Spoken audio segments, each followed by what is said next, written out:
This entire journey started with me teaching a class in Discover Crossroads where I focused on the verses in Philippians 1 where Paul is in prison writing and talking about that he's got two outcomes in front of him, and he doesn't know which one is going to happen.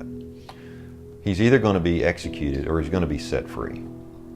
And he writes to the Philippians that he is sure that through the power of the Holy Spirit and the prayers of the saints, that this will turn out for his deliverance. The definition Paul is using here for deliverance is not to be set free, because he goes into the next part of these verses talking about to live is Christ, but to die is gain. So he's looking at his life as it's either going to be over and I'm going to be with Christ, which is, he says, far better for me, or he's going to be left on the planet to work for those who are growing their faith. And that's his purpose. So he knows now if I die, I get Christ and it's better.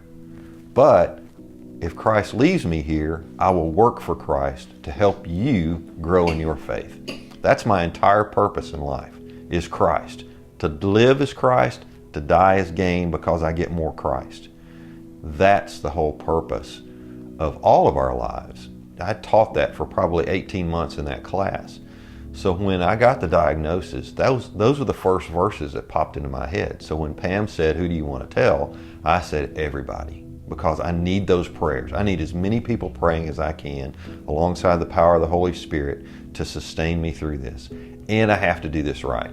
I have to do all of this to God's glory, whether I live through this or whether I die through this. I have to see dying as gain. I have to see going home with Christ to be better than staying around, to be with all the relationships that I have with my wife, my kids, my grandkids. It has to be better. But if I'm left here, if God brings me through this and leaves me alive, then I have to turn my life into something that encourages others so they can grow their faith. For their progress and joy in the faith is how Paul puts it. And that's how he wraps up that little paragraph there. That I know that if I'm left here, it will be for your progress and joy in the faith.